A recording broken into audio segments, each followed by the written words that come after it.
How's it going, people? Oh, wait, let me go one time. And then he messes it up. Can you Here we believe go. it? Here we go. Keep that in. Keep that in. How's it going, people? Welcome back to AFTV and welcome back to the warm-up. And why are you laughing? Whether he's kept it in or not, he messed it up. He's tried to take the piss out of Turkish and he absolutely messed it You up. lot took the piss out of me when I wasn't here in the last episode of warm-up, so now I'm getting my revenge. Oh, we did actually a little Yes, bit. you did. We You did a said, little bit. obviously I was messing up Turkish, so we kicked me off. But I'm here, we're back. Turkish is not here today. I've got James with me. You good? Yeah, good man. How are you? Yeah, I'm very good. Let's talk about Watford. Obviously, they come here this Sunday, 2 p.m. kickoff here at the Emirates. How are you feeling ahead of the game? Arsenal started to make me excited for games again, you know. Good. That's what I like to hear. You know, yeah, sun's out and it's the Emirates and all that, but I'm excited for this one because we went to Leicester, played the way we did, Yep. rode our luck at times, but on the whole, I thought we're more than deserving the 3 points. We put 3 past Villa, 3 past Emi Martinez, which we enjoyed. Not long ago, we put 3 past Tottenham. Yep. I think we've done our fair share of speaking about them and what they've been doing this week. But this is a chance for us to build momentum, win this game. And I said on Forever Arsenal that if we got 10 out of 12 points from this kind of run of 4 in between international breaks, I said we'd be sitting in the top 4. It's looking, unless West Ham, do something at Liverpool, or not even at Liverpool, they're at home. It's looking like that will be the case. So that's the task. That's the task. Win. And we'll go into this international break in the top 4. And after the way we started, that's an unbelievable turnaround. No, it is. I'm very excited for this game. I'm feeling very confident. I don't want to be too confident because that's when Arsenal sometimes, they throw me off, shall we say. I was going to ask you, do you think Arteta can maintain this form? Obviously, if we win this game, going to the international break, then we have quite a hard run of games. Do you think he can get it over the line this Sunday? When we lost to City 5-0, I said we needed to show momentum. Arteta needed to show that he could turn this around, but fully. Put together a run. The kind of run that keeps Ole Gunnar Solskjaer on a job when you think he's on the brink. Do you know what I mean? Yeah. That's what he needed to show. Now, I think he's kind of done that now. And if he beats Watford, he's definitely done that. Yeah. What comes after that then is just a case of game by game. And then my mentality changes from show me a run to just go and give it a good go against Liverpool. Try get a point. If you sneak a win, amazing. But try get a point, work hard, be competitive. Then Newcastle at home, you win. Yeah. Then United, again, I know their form, but you try and get what you can out of that. And then Everton, you try and go there and win. I think then it becomes a case of game by game, which, I'm not going to say suits Arteta with the squad, but certainly relieves the pressure because what we've been demanding right now is a run. Yeah. And he's almost delivered that. And let's see if he can kind of finish that off with Watford. Yeah, I agree. Let's look at Watford. Obviously, they started the season with a win against Villa.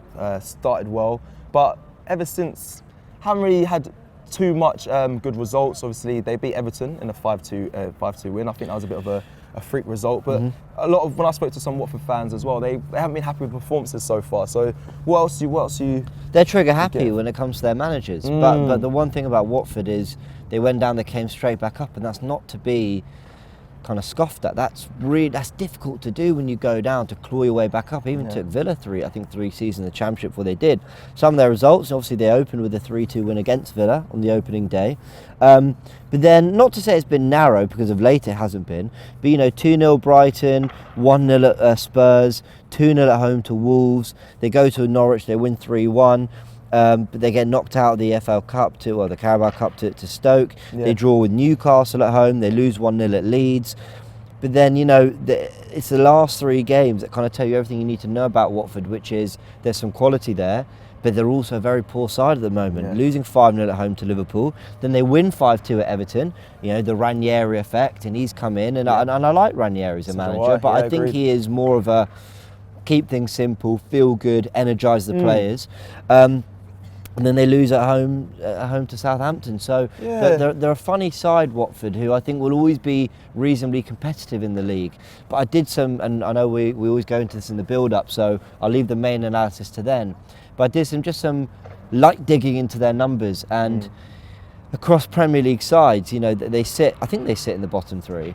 Actually, I'll look that up in a sec. Yeah. But they rank really low for shots, passes, and touches. Yeah. So if Arsenal do the job, and Arsenal should never think they can just turn up and it's an easy win. No. But if Arsenal just do their jobs, Watford shouldn't cause us too many problems. And the big issues that Everton had was that they were just so open at the back, and they almost let Watford kind of run them over, having been in the lead twice. Yeah. So it's about what we do more than what they do, in my opinion. I understand. While you check that, obviously I did some Watford digging as well, and I was doing Okay, they're research. 16th in fairness. They've won 3 of their 10 games, which isn't horrendous.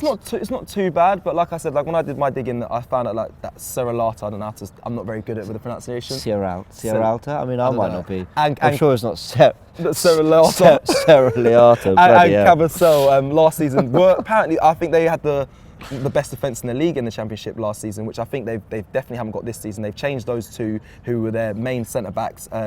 They've changed that over, and it hasn't been working for them. And also they had a great home record in the Championship. I think they had the best home record as well, only losing 1 game. But now when I spoke to one of my friends, who's always a Watford fan, he said they've been poor at home, been completely toothless. So a lot of things have changed. They like to obviously break and counter with pace. Obviously, we're going to talk about a danger man. A lot of people are going to say Sarr. I'm going to have to agree with them on that. He's been exceptional, a very big threat that I'm worried for this Sunday. But yeah, I think they're just finding their feet, I guess. I know you can kind of count them as a Premier League club because they do bounce up and down from Premier League to Championship, even though Troy Deeney disagrees with that. He did an interview on the Judy, and someone called Watford a yo-yo club, and he disagreed. But I'll be honest, I'm with Deeney a little bit on that, because when they come into the Premier League, it might just be recency bias, but I do feel like they have a sustained period in the Premier League. And that's what he was arguing as well. I've got the league table here. I mean, in fairness, I've kind of been saying that if Arsenal do the job, they'll be all right. But 3 wins and a draw in 10, it's actually not horrendous. You look at Leeds, Burnley, Newcastle, Norwich, Leeds and Burnley, Newcastle, who are kind of staples in the Premier League. At least Leeds were very good last season. They've had a more difficult start than Watford, although Leeds only just. They're level with Villa. They're a point off Southampton. They're 2 off Palace, who everyone's saying Palace having a really good start under Vieira. It's not too bad. And I think the really interesting stat is that apparently they've scored as many goals as we have in the league this season. Now, obviously, we know that. I'm not going to say they had a 3-game head start, because obviously it was Arsenal's fault they weren't ready for those opening 3 games. Yeah, of course. Not all their fault, COVID and injuries and whatnot. But Arsenal didn't score for those 3 games, so our goals have come in of late, and that's why it feels like a real upturn in form. But Watford, for me, will, under Ranieri, they'll always have high energy. They'll always be enthusiastic. They'll always. I sound really condescending. I actually don't mean to be. I mean as a compliment. Like, they'll come here and they'll make it tough in a lot of ways, because Arsenal don't like to break a deep block. But if you just look at the raw numbers in terms of, as I said, shots, touches, passes, right, they don't scream a side that are going to cause you a lot of problems like Palace did when they came here. So it really is like, look at Arsenal. If we don't win on Sunday, I'll be looking at the team. I won't be saying, well, Watford were really good. A bit like we were after Palace. We're saying Palace did do well, to be fair. No, it's about what we do for me. And 100%. that's pressure I'm putting on the team now. Yeah, I think there's ways which we will go into in the build-up. There is ways to definitely beat this Watford side quite easily. You talk about the low block there, the deep block, same thing. I think they do that. They sit back a lot, but they drop very deep, James. So when they're defending, they do what I thought Holding and Callum Chambers used to do. When a player's run at them, they go very, very far back into their box, which has been their downfall. If you look at a lot of Watford's goals of recent, that's how they're conceding. Is they're letting the player get too much space driving forward and putting themselves under a lot of pressure. So I think we'll do well against that. In thinking that Che Adams' goal for Southampton, was that a bit like from distance? Driving with it. Yeah, so maybe there's something in that, and Arsenal have been taking more shots from distance of late. Smith Rowe, Partey, Lokonga. So maybe there's something in that. But I never discount anyone in the Premier League, genuinely, not even Norwich. Like, I don't discount anyone, because there's talented managers and there's talented players, and anyone in the Premier League's got a star. Ismail Assar, who you're going to go on to in a second. But I reiterate, it's what Arsenal do. That's what it is for me. Okay, let's look at the press conference. I know you had a little look at and listen to it this week. Anything that was said from Mikel Arteta? Also, you can include team news in there as well, because obviously it's what he talks about. Anything that stands out for you for that press conference? I think team news is the big one. We know Kieran Tierney. We know Kieran Tierney's in training. Touch and go whether he's going to be available. I would think not, because Nuno Tavares is done really well since coming in. Keeping him out of the team, would you say then? Let's say slowing down his return. Okay. No need to force Tierney back anytime. And the mad thing is that we haven't missed Tierney in these few games. And when he got injured, there wasn't this massive kind of uproar like there was last season when it happened. So credit to Arteta and Edu for what they did in the market to deal with that problem. That issue's been alleviated now. We don't have to worry about it. One good quote. I say good quote. Arteta never really gives a lot away, I have to be honest. But asked about whether the top four is a possibility, he says, I don't know how difficult it's going to be. We have to aim to win every single match. And we have to only have that mentality to try to be better today, to be better prepared for the Watford game and go there with the right mentality, ambition and determination to win it and move on to the next one. But we have to go game by game. In this league, you cannot try to project something. It is impossible and I wouldn't recommend it. I like that quote because I wouldn't recommend he also said after Leicester, he said, yep, good win, like boys did really well, but we haven't done anything yet. And I really like this grounded approach he's got because I'm starting to see with fans who, by the way, I love the fans getting excited about the team and everything, but I'm already seeing fans say, the summer business was superb. Ramsdale for England #1. Yep. Arteta's at the wheel. We've never even said that, but that's essentially what they're saying. I haven't heard that one yet, but there's a bit of that. There's a bit of like, aha, see, this was the project. We've not done anything yet. Yeah. And the upturn of form is fantastic, but I love that Arteta's sending the message of just keep grounded, people. Yeah, the first half of that quote there, James, it was very just PR professional. He just glossing over. He didn't really say too much. But that last bit there, like you said, game by game. And I think when I speak to fans, obviously we did ask the fans down here today, and I asked them about Mikel Arteta and do you trust the process? Is he the man for the long term? A lot of fans and a lot of people I've spoken with have said that. Let's just take it game by game. He's doing very well at the moment, but let's understand that this is still part of a project. Still got a lot more games to go. No one's already screaming top 4 either at the moment. No one's really saying that. A lot of people are saying top 6 is a possibility. So I think they are kind of living in that game by game mindset at the moment. I hope so. As I said, Watford for me is the last game of a run that I looked at. Yeah. And Arteta's obviously telling me not to project, but I felt that for how bad it got, we needed to project and we needed to look at a run. Yeah. Delivered on that. Nice. If he wins here, for sure delivered on that. But I stress that it's then a different task, and after the international break, and I think he knows that. And I'm glad he's keeping the players somewhat grounded. So yeah, let's see, get the job done, and we'll enjoy 2 weeks off, and then we'll see. Okay, let's. My danger man. I'm going to quickly just run into it. Just obviously we kind of mentioned it at the touch at the start of the show. Ismail Sarr. I'd obviously do a full breakdown on him on the build-up, but 4 goals this season in 10 games. Everyone I speak to that are supporting Watford, they always say, watch out for him. He's actually been a bit quiet of recent, but he is very dangerous. Obviously, he came on in the cup and scored all 4 goals as well for Watford. Is that right? Okay. Yeah. We interrupt this broadcast to give you an important message. I was chatting shit. I meant Daka, not Sarr. My bad. Big him up every time. His all goals are a hat-trick. Now you're making me think when you just questioned me there. I don't know. I haven't been watching Watford in the cup. I'm sure it was all 4 goals. But I'm sure they'll let me know in the comments. But yeah, no, he is very dangerous, very fast, very tricky as well, and someone who can kind of grab the game by the scruff of the neck. That's one player I worry about. He caused us problems playing for Rennes, I believe, in the Europa League. Yeah. That was Sarr, wasn't it? Yeah, really tricky, quality winger. Surprised he stayed in the Championship for the year. But yeah, he'll cause us problems. Okay. Right, let's look at our 11s now. This is time of the show to get into our 11s. I want to keep this easy, unchanged. Oh, don't do that, because I was going to do the same thing. It's going to be the boringest bit about all of our 11s then. So that's it, man. Unchanged. Like they've all kept their place. It wouldn't make sense. They've all kept their place. I can't see anywhere that I don't know who's on the bench that instantly upgrades this 11. I think there's a long-term future for Odegaard. I was just about to get onto him, because we've been big advocates for Odegaard. Love Odegaard. Same. I love Odegaard, and people. It's one thing I can't stand about. I guess it's anyone in life. I was about to say football fans, but it's anyone in life. It's the short-termism and the kind of recency bias sometimes. Martin Odegaard came in and did very well on loan. Whether we got to where we wanted to be or not, his arrival, as well as Smith Rowe's development, propelled us into a much better vein of form. Post-Christmas, post the January window, whatever. We signed him for 34 million, which I don't think is extortionate when you see how much players go for these days. I think he started well this season, and then a dip in form. Brighton wasn't great. Palace certainly wasn't great. But you can still see moments of quality. Odegaard doesn't get into the team right now for me. He, can take his break. He'll probably go play really well for Norway. Yep. And then come back and he'll find his fullback. I've seen enough quality to know that we've got at least a very, very decent squad player there. But I do think he'll develop into a first teamer and a difference maker. I want to see him take more risks.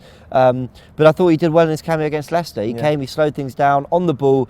Yeah, lacking at times, but his work rate, the areas he got in, the spaces he blocked, I thought he did well. So Odegaard will play a part this season for sure. Yeah, definitely. I agree. I think Odegaard technically as well, he's superb. I think he's a young man. I know. 22, yeah, 23. Yeah. We put a lot. No, we didn't really put much pressure on him, but people are quick to say he's been having a bad game. Like when he's not in the side, we're better. And like people, like you just said, I think recency biases plays a big part in a lot of fans, and you've got to give him time because I think he was great when he was on loan for us last season, and he's going to be an asset at some point for us in this season as well. The guy we looked at as well was James Maddison, and he wasn't great in the last season. Doesn't get to the Euro squad. Starts this season not brilliantly, but of late with Leicester's upturn in form, he's been superb.